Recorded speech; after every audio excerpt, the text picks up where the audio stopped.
Hi, everyone. It's Tessa. And Joe. From the Unveiling Paradise podcast. Tessa, summer is almost here, and so many of our listeners are about to have their epic destination wedding. And we are so excited for you guys. Before the big day, guys, we want you to make sure you listen to these 3 episodes. Episode 62, Deep Diving Your Wedding Ceremony. Episode 53, Questions Your Wedding Guests Will Ask. And episode 31, the final countdown to your wedding day. And if you're planning your wedding here in Hawaii, hit us up and ask us about our Unveiling Paradise podcast promo. Happy planning. Welcome back, everyone, to the Unveiling Paradise podcast. Hey, Joe. Hey, Tessa, how are you doing? I'm okay. How are you? So good. All right. We have a lot to talk about today. Are you ready? Yeah. Okay. I'm going to start by telling a story about a wedding that I just did.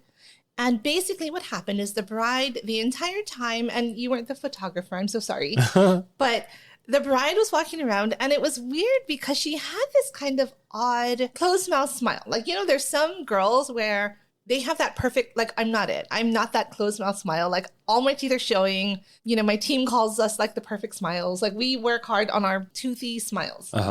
She was smiling with closed mouth. And so finally I was like, what's happening? And she had mentioned that she was super self-conscious about her braces. So she was trying to do all her wedding photos with her mouth closed. Have you ever had a bride like that? This is really funny you say that because we actually had a wedding that the bride shows up with her braces on and she says, hey, do you think you could Photoshop my braces out of my smile? And I'm like, oh boy, because it's a lot of work. You're really, truly recreating someone's smile, their teeth, right? I can't wait for today's show because we have so much to talk about on how to look your very best on your wedding day. There's so much that goes into the pre-work up to your wedding, your braces, your smile, your skincare, all of these things. And we have a special guest in our studio audience today. So today we'd like to welcome Cara Matsuura. She is with Aesthetics, and she's going to tell us a little bit more about her business. Welcome, Cara. Hi. Hi, thank you. Thanks for having me. So tell us a little bit about this. How did you get into weddings, right? Because like a lot of your clients, it's 6 months out, a year out, and they're just thinking the same thing that everybody's thinking. How do I look my very best on my big day? Yeah, it started with my own personal experience going through my own wedding. Of course, I had a 8-month-old at the time, was still breastfeeding, and there's all these limitations of what you can and can't do, like beauty treatment wise when you're breastfeeding. And yes, I felt beautiful on my wedding day, but after the fact, when I saw my wedding photos, like the only thing that was so bothersome to me was how gummy my smile was. What do you mean by gummy? What does that mean? Like, I felt like my smile took up like more than half of my face because of how much gums were showing. Okay, yeah. I think I know. Yeah. It's kind of started with that. I was just like, oh man, like if this is how I feel, I wonder if like other people have gone through those like same emotions, like not with just their wedding, but like special events and all that kind of stuff. And ultimately, like end goal is I wanted to open my own med spa and do aesthetics. And I figured like this is like a nice little niche to like help brides prep like for their big day so they don't have to go through those same emotions that I went through. Oh, this is so amazing because I feel like there's so many great businesses that start from personal experiences. So you're like, okay, I didn't really love how I looked, and you had limitations of being pregnant, right? You couldn't be doing all these crazy meds and things, but like on your wedding day, you don't want to have these regrets. I swear to God, we've had so many businesses that started where they're like, this was missing in the industry. We need these things. And so we get to talk to you today. We get to pick your brain about personal aesthetics. So there's so many things that we can do leading up to the wedding to look our very best in our photo and video. So let's get started. Welcome to Unveiling Paradise, your go-to destination wedding podcast. I'm Tessa, wedding planner and owner of Fred & Kate Events. And I'm Joe, wedding and adventure photographer of Joseph Esser Photography. We are based in Hawaii, one of the biggest, most popular locations for destination weddings. We want to share our real-life experiences with you, give you insight from a professional's perspective, and still make sure you're having fun in the process. We're huge believers in the fact that planning a destination wedding can be one of the most amazing experiences, and we want to bring you along. We're so excited to talk with you about weddings, Hawaii, and everything else under the sun. So pack your bags and let's get started. All right, welcome back, everyone. today we have so much to talk about. Have you ever heard the term glowing up? I have. I've heard of glowing up in multiple different ways. I guess, what are you talking about today, Joe? I mean, getting your glow on, right? Like, how do you shine? How do you like your best? Well, I think that's why we have Cara here today, right? So Cara is going to talk to us about glowing up and what that's like. But before we get to that, I have to circle back to what we talked about before in the beginning, gummy smiles. Can we talk about gummy smiles? Is that okay to talk about? Yeah, for sure. Okay. And as a gummy smile survivor, perhaps?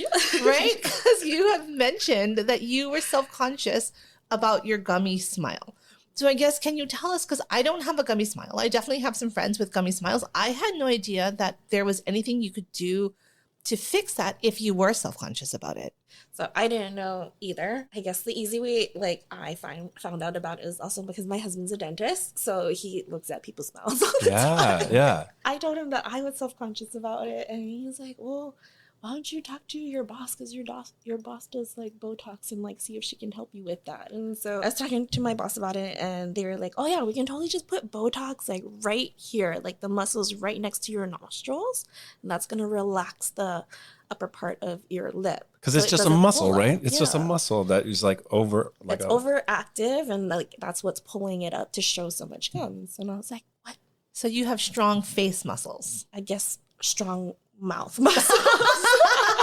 Is it when you talk too much? I don't know how you don't have a gummy smile then, Tessa, because you have a very strong mouth. If you talk too much and your muscles are strong, does that just mean that you're a good talker?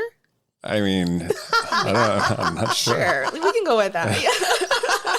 Thanks. But it was basically like, for some reason, when I animate and makes expressions or smile really big, it just pulls up a lot more than an average person, I guess you would say. So I think what's really fascinating about this conversation right now is I think everybody has something that they're like, oh, I like this side of my face better, or this is something that I'm self-conscious about. Like for you, that might be the thing that no one would ever think about. We're like, oh my gosh, I love your smile, whatever. But like everyone has that one thing.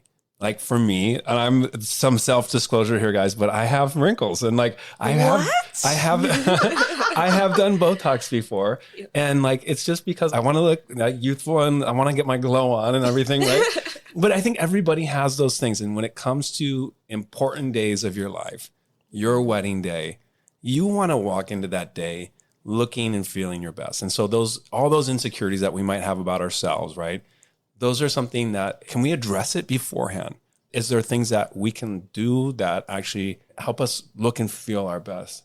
We actually have like a whole ton of stuff to talk about. Hope we don't run out of time, but I think there's so many things that we can do prior to the wedding, but you can't do it necessarily the day of your wedding or the week of your wedding. So let's take a deep dive into this. So let's talk about your smile first. Like, what can we do before the wedding to have that perfect smile? If it's too strong of a smile, Botox actually might work. What else do we have? If we're concerned about the color of our teeth, if we have yellow teeth or some kind of staining, then of course teeth whitening. Yeah. Maybe we have some teeth that are not the straightest when we smile. Crooked teeth. Jacked up nicely.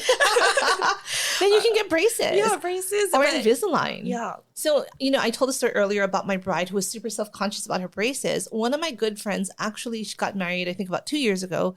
She had braces. It wasn't going to be done in time. So she actually had her braces removed for the wedding and then put them back on. She didn't want the braces in her photos. But what I love now is technology. Like you don't need braces anymore. You can get Invisalign. It's funny because like Invisalign is so tech savvy that, it's like you can put together a 6-month plan for your teeth, and you can take those things off. You're supposed to take them off. Yeah, I think Invisalign is a great option. It's not for everyone. So it's just understanding that whatever you do, it's not going to be fixed overnight, right? So having that 6-month to a year plan just makes sense. If you're self-conscious about your teeth, your smile, there are ways that you can take care of it. I think I've told many people this is I am self-conscious about my lips being uneven. I feel like there's something I could do about that too. Yeah, for sure. I mean, as long as you're not adverse to Botox and filler. I'm not. Okay, let's do it. Get the needles out. Let's do it. Can I do it though? Can I do the injection? Yeah, you can inject. Okay, perfect. Okay, so smile, right? What about wrinkles? Like everybody is always asking me to take pictures and remove their wrinkles or put on like the lens that removes wrinkles for them. That lens doesn't exist, guys. But how can we handle some of these, things that bug people about aging and having wrinkles and stuff? Right. So, I mean, of course, you can use like Botox to treat those things because muscle, it's basically going to paralyze and relax the muscle. And it's the movement that we make when we animate and make those facial expressions that cause those lines to form. And so by paralyzing it, you are preventing those lines from showing. So you won't have wrinkles. So you won't have those wrinkles. You won't have those like lines when you frown. Like frown lines, yeah. So I'm not super familiar with Botox. I guess I have a couple of questions for you, right? Number one, does it hurt? Because I'm scared of needles and I'm definitely afraid of doing it. But I guess, is it painful? So I use needles that are tiny enough that like most people don't notice it too much. But for patients that are deathly afraid of needles, there are options of using like topical numbing creams before you do the injections, just to make the process a little bit more comfortable as well for them.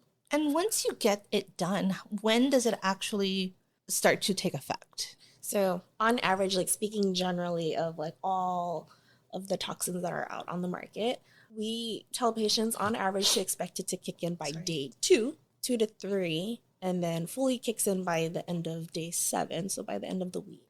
And then we typically have patients do like a 2-week follow-up just to make sure everything is kicking in like how they wanted. And then if there are any areas that need to be touched upon or adjusted because of like some type of asymmetry, then we can do that at that 2-week follow-up appointment. Got it. Okay, I love it. And I think for a lot of people, they don't really know what Botox is, but it's basically, like what you're saying is it just kind of, it paralyzes that muscle that makes all those wrinkles on your face, right? On your eyebrows, like around your eyes, yeah. your forehead. These are the places that I have to do all this editing work for our couples, right? Mm-hmm. But I think for a lot of people that aren't familiar with it, it's not something that you do and see results right away. It's a process, right? Maybe you would probably see those wrinkles go away in what, like how many weeks? Maybe like a month? So it takes a week to 2 weeks for it to fully kick in, and it lasts anywhere from 3 to 4 months on average for most patients.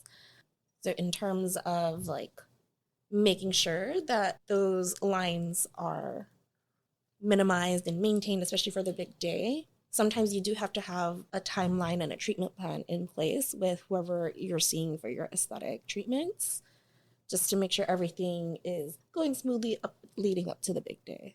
So I guess my question is, right, how long in advance should we start? Like if we are Botox virgins, we've never done this before. Like if my wedding is in a year, how far in advance would you suggest that you go for your first time to make sure that by your wedding day, you are comfortable, there's no weird reactions, there's no allergies, like you're set and ready to go? I'd say like 4 to 6 weeks before the big day. For the first time? For the first time.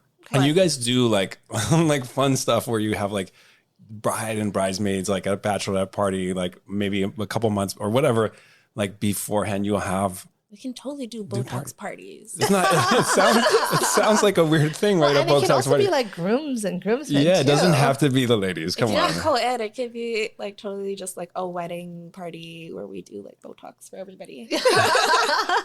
The squad. The Botox squad. Yeah, I like it. Okay, so I think a lot of what we're talking about though is it's not something you're doing the month out of your wedding. You're doing this with enough time to actually see those results come to life. So most of your couples that are getting married or they're doing this for the first time, do they just come once or do they come a couple of times first before their wedding day?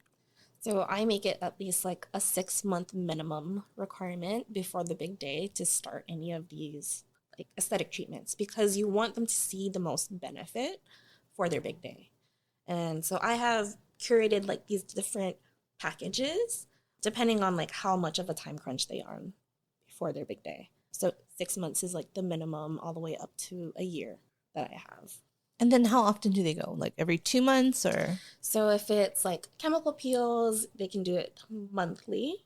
So every 4 weeks, 4 to 6 weeks. And then for their Botox, Like the 6-month package is like at least 2 treatments of Botox. So then we would do it at the very beginning just so they can see how it's going to look and how it's going to kick in.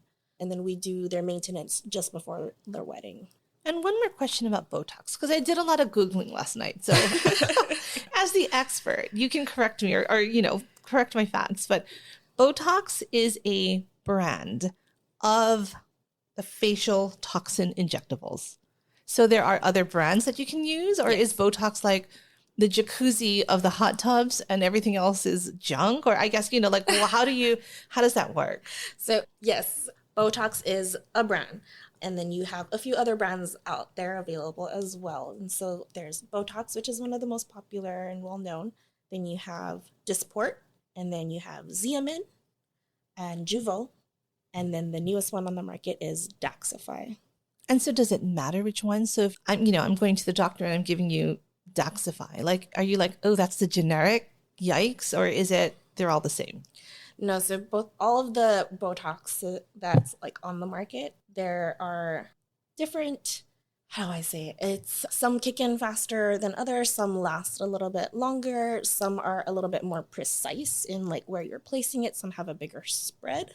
Some of them have different effects on your skin.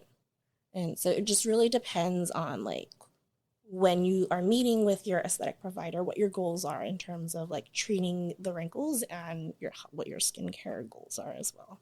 You guys also dropped in the word chemical peel. Actually, this is an area I have no idea about, but I know you don't want to do this the day before your wedding. No. Like, what is a chemical peel? Like, what is it just about getting your skin to glow? Like, what is that all about? So chemical peels are different enzymes and chemicals that you use to exfoliate and treat different skin conditions. So depending on the ingredients that are in that particular peel, you can treat acne, you can treat scarring, you can treat hyperpigmentation, if it's like some minor fine lines in your pores. How much time would you need for a chemical peel before your wedding day? So in order to see the most benefits from the chemical peel, again, depending on like what the skin concern is, you need at least 2 to 3 sessions for the most benefit. So I would say you would start the first peel minimum 4 months before the wedding. And then your last one should be done a month before the wedding. That way your skin has enough time to go back to normal and like stop peeling. So after a peel, I always see girls that are like, they just did their peel and they look like their faces are red, tomatoes. But like, how long does it take for you to look normal? Like for that healing to actually happen? What an awkward question. I mean, but it's a good question because like, valid question. Yes. How long do you need for your skin to look healed and normal? So the redness is usually short-lived. Usually by the end of the first day to the second day, the redness is usually subsided. Most patients have like a nice glow for like the next couple of days. And then the peeling of the skin starts around day like 3 all the way up to day 10. Yeah, you would not want to have no, you don't want lizard peel. Well, an important question, right? Like, does it hurt? No. You're such a baby. I am. Does it hurt? So the peels that I use, no. Most patients will just say, I feel a little bit of tingling, a little bit of itching, maybe a little bit of heat. That's about it. And then when the peel itself, the chemical is self-neutralizing. So before they even leave the office or I leave them, they feel fine. What about facials? Facials are a little bit less intense. I think you can handle that, Tessa. I love a facial. Yeah. But even that, like, if you've never done facials before, you don't want to do that the day before, the week before, because you don't know how your body might react to them. Right. And then especially if your esthetician is doing extractions, like during your facial. Like, does that mean popping zits? Like popping those pimples, taking the pimples out. Yeah. You might be left with like some redness. Yeah. And if you don't follow their instructions properly, you can develop what we call post-inflammatory hyperpigmentation, meaning where they popped that pimple, if you got some sun exposure, it's going to be tan. Yeah. Oh, yep. No, I don't like that. In addition to professional facials, a lot of my wedding parties, what I see them doing is getting these little bridesmaids kits, and they have, those over-the-counter face masks, eye masks, whatnot. I have a very awkward story to tell. So for Christmas, Amazon always has these sales. So I bought myself some eye masks, which I love to use. And I'll often use them when I drive in my car or when I'm getting ready in the morning, right? Just like to take care of my skin. But I got some cheap ones. And I tend to buy like the more expensive ones from Sephora and whatnot. But I got some cheap ones because they were on sale. My under eyes got completely red. There was an allergic reaction or something. You don't want to do this the night before your wedding. You know, like I put so much makeup on that day because I'm like, holy cow, like what did I do? But you don't want to try. And if you've never used these before, if you've never done a sheet mask, if you've never done any of these new skincare products, right? So not just professional, but any over the counter, you don't want to change your routine anytime the month before your wedding, right? You just don't know how you're in a different level of stress. You have different environment. You're probably eating differently, you know, like doing all these things. Like you just don't want to change your routine any more than you have to.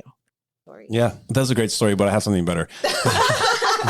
My sister, when she was a kid, she was like, I guess they were like, oh, let's put cucumbers on our eyes. And she and her best friend put cucumbers on their eyes to like, they didn't have wrinkles or any poofy eyes or whatever, but they put these cucumbers on and she's deathly allergic to cucumbers apparently. And like, like her eyes, like not like yours were like she could not even open them, you know, like not only could she not see, she could not even open them. You know, so your redness was probably something that paled in comparison. But yeah, you don't want to be wearing sunglasses on your wedding day, and you don't want to be not being able to open your eyes on your wedding day. Right. Always the elephant in the room is the wedding day pimple. Like, is there anything we can do to prepare for that not to happen? I would say if they cannot, going back to like, we don't want to do anything new like a month before the wedding. If you can get on a good skincare regimen like a year in advance to target all of those issues beforehand, that would probably be the best. But in terms of like those pimples that happen like overnight, that one's a little bit harder. Main things would just be trying to make sure you're not sleeping with any makeup on your face the night before. Make sure you are washing your hands, not touching your face unnecessarily. Good hand hygiene is super important. That's when we need the Photoshop skills. Like when you have those last minute pimples, like there is nothing that you can do when it's the morning you wake up. Like this is when we rely on the pros and their Photoshop skills and the angles and getting creative with the photos. So that's on you, my friend. Yeah, unfortunately, I think you're right. So, I mean, I think best world, you know, you do all your homework and you make all these things happen for you, but you know, you hope for the best. And you know, if you have something happen like that, I don't know if I told you about it. I did this, I don't know, pseudo celebrity wedding. Did I tell you about this before? I don't think so. Anyway, she's a Netflix actress, and she and her husband, I was super excited to shoot their wedding and show up to the hotel room, and she has pink eye and he has pink eye. There's nothing you can do to make people's eyes look good when you have, and like unexpected, you know, so like obviously don't touch your face. You're not going to get pink eye, but you know, like what do you do about that? There's not a whole lot you can do at that particular point. What did you do? Well, so kind of awkwardly. Like, wash your hands. Like, don't touch your face. I did very good personal hygiene that day. But I think this is really, we're going to say this on the podcast. Only that day. But I remember the groom had one side of his face wasn't swollen and the other side was very swollen. So it was a lot of profile photos of him on his good eye, his good side, because the right side of his face was just so swollen and you could not but see it. So it was posing, I guess, maybe. But yeah. So you can do all the skincare, all the prep, but you still need to hire a good photographer. At the end of the day. At the end of the day, yes, you still need a professional photographer. That's fair. This is a little overwhelming. There's so much to do. I feel like I'm already behind in terms of prepping my skin for the big day. Like, do you do consultations? And I guess what would you recommend for someone who has just gotten engaged and is starting their skincare, wedding planning, lifetime adventure? What would you recommend for them? I would recommend, yes, definitely do a consultation with me, and then we can establish what our timeline is for everything.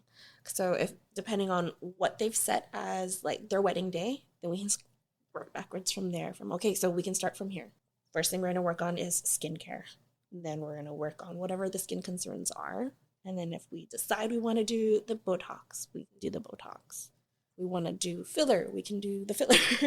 So like sometimes it's as simple as just like starting a retinol, like to help exfoliating their skin, and that'll help treat any of the hyperpigmentation, some of their acne, some of the finer lines, like especially if they don't need the Botox, then that can help address some of those fine lines already for them. So retinol is just for like acne? Is that right? So it treats like a variety of things, but a lot of patients like to use it because it helps to treat their acne, but it's basically like a chemical exfoliant. So it helps to fade a lot of their hyperpigmentation and just like even out their skin tone. So going back to me for a second, I've mentioned that my lips are uneven, or it's one thing that I'm self-conscious about. Another thing that I've seen online that's really kind of cool, and again, like, TikTok, Instagram, they're giving me all the ads.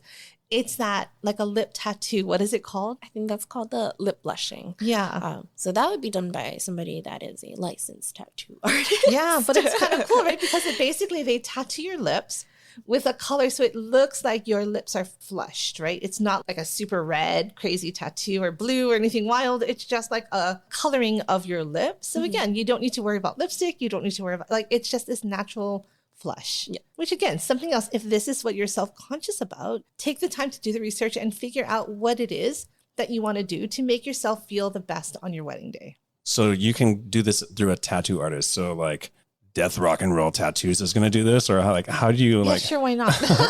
do you get to join a biker gang after you get lip tattoos, or it's not as gangster? No, so there are like people who are specifically permanent makeup tattoo artists. Got it. So not just like the guy who's going to put on like, I guess he I could heart mom too. tattoo. I mean, maybe if you did the training for it. Okay, good. Right, well, because in addition to the lip blush, right, you can do the permanent eyeliner, the brows. You can go in with any sort of permanent makeup, which again, if that is something that will make you feel more comfortable, if you have lived through the 90s like me and we've over plucked our eyebrows, you sometimes need just a little help. Nothing wrong with that, I right? have my eyeliner tattooed. Nice. I have my brows tattooed. You only did my microbladed for Yeah. my eyebrows, but yeah, my eyeliner's tattooed. Yeah, I love it. It's probably so easy to wake up and just have it done. makes so much. See, I'm scared of the pain. Oh, I couldn't do that just for the fact that I can't handle needles around my I want to eyes. poke your eyeball. Oh, right. I'll be honest, like they put numbing cream on, and like the beginning part, it's fine, but once the numbing cream wears off, you're just like, oh, It wears my off? God. What? Are we almost done? It took me so long to do my brows because the artist was like, you have to stay still. I'm like, I can't. Oh. But when she started, it was too late to stop. So I'm like, we're doing this. So I feel like a lot of times when we talk about skincare and all these things, it tends to be we're talking about girls and girly kind of things, but that's not true. Let's talk about guys, right? Guys, for some reason, it's like Botox is this weird thing or whatever. A chemical peel, guys can do chemical peels too, right? But like, what about like for our guys, our guy listeners, how can they look their best if they're not going to be doing some of these things? Daily sunscreen. Wear your sunscreen every day. Yeah. And make sure you're reapplying every 2 hours, especially if you're still out in the sun. I think that's so interesting because a lot of times when I'm editing photos, I feel like our guys have like the most flush reds or different pigmentations and things from being in the sun too much, suntan with their sunglasses and things that's really simple to address. Yeah. Yeah, super. Like just wear your daily sunscreen, reapply after 2 hours if you're still out in the sun. And if guys aren't like adverse to it, just have your makeup artist do a little powder if they're oily. Yeah, absolutely. Yeah. I want to take it back to the girls for a second. You mentioned sunscreen, reapplying every 2 hours. Like I am pretty religious about my sunscreen in the morning, but how do you reapply over makeup? Is that something that is that something you want to talk about? Because that's always been my biggest challenge. So I really like the sunscreen sprays. Those are usually the easiest that you can use to like go right back on, especially if you're already powdered and everything is set. Just use a spray. And they have so many good ones from Japan now, right? Mm-hmm. Like when I went to Japan, I think I bought like 6 different types of sunscreens. I'm going through them all, like trying them all. I sound like a broken record, Tessa. You already know what I'm going to say. We talk about this on every show. Working with a professional, right? When you're working with a professional on your wedding day, it makes all the difference. What is the difference between what you do versus what maybe, I don't know, you might roll into Sephora and try to do for yourself? So main thing would be like I went to school to do all of these things and learn all of these things from a healthcare standpoint. So a lot of the skin concerns that we deal with, of course, goes back to lifestyle, diet, nutrition, exercise, and all the things that we do in a daily life. But there's also a huge difference between medical grade skincare products that I use on patients and that I like to promote versus what you buy over the counter from a drugstore or from one of those chain cosmetic stores like Sephora and Ulta. The medical grade skincare products are FDA approved and studied to show that they work for treating certain conditions. So if hyperpigmentation is a huge concern, the fine line wrinkles, enlarged pores, acne, all those things, there are studies to show that all of these products work. And you can't buy those products at Sephora. No. You have to work with someone like you. Yeah. Perfect. All right, I'm sold. So let's have a Botox party for our podcast. Yeah, let's do it. So let's talk about what you do specifically. So Nursthetic. So tell us about like, what are the services you guys do? Like, I know that we've talked about a lot, but you do offer a lot of different options for your couples. Yeah. So, I mean, with Nursthetics in general, it's not gonna, like, I'm not limiting myself to just doing wedding couples because I do see patients in office on my husband's practice. I do the mobile appointments for patients that like aren't getting married just because they don't want to have to go to a clinic. They like getting their treatments from the comfort of their own home. And then so we have the wedding side, which is like the prep for their big day, starting from hopefully minimum 6 months out all the way up to a year and a half, depending on how far in advance they're planning their wedding. But to make it fun, we can totally do Botox parties for like if they want to do a bachelorette or bridal shower and make it include their bridesmaids or their family members, all of that. This is your glow up parties. The glow up party. Yeah, I love that. So fun. Cara, we're so glad that you came on with us. I learned so much. And like I said, I am not a Botox expert, but I definitely love finding out ways that I can make myself feel better in my own skin. So again, tell our listeners where to find you. So you can find me on Instagram at nursthetics_NP. And you can also find me on my website, www.nurstheticswellnessandbeauty.com. All right, guys. Well, this was so much fun. I hope everybody enjoyed the show. Thank you so much, Cara. Thank you, Tessa. I hope you guys are all glowing from our show. And we want to see you guys looking your very best. So definitely check out Cara.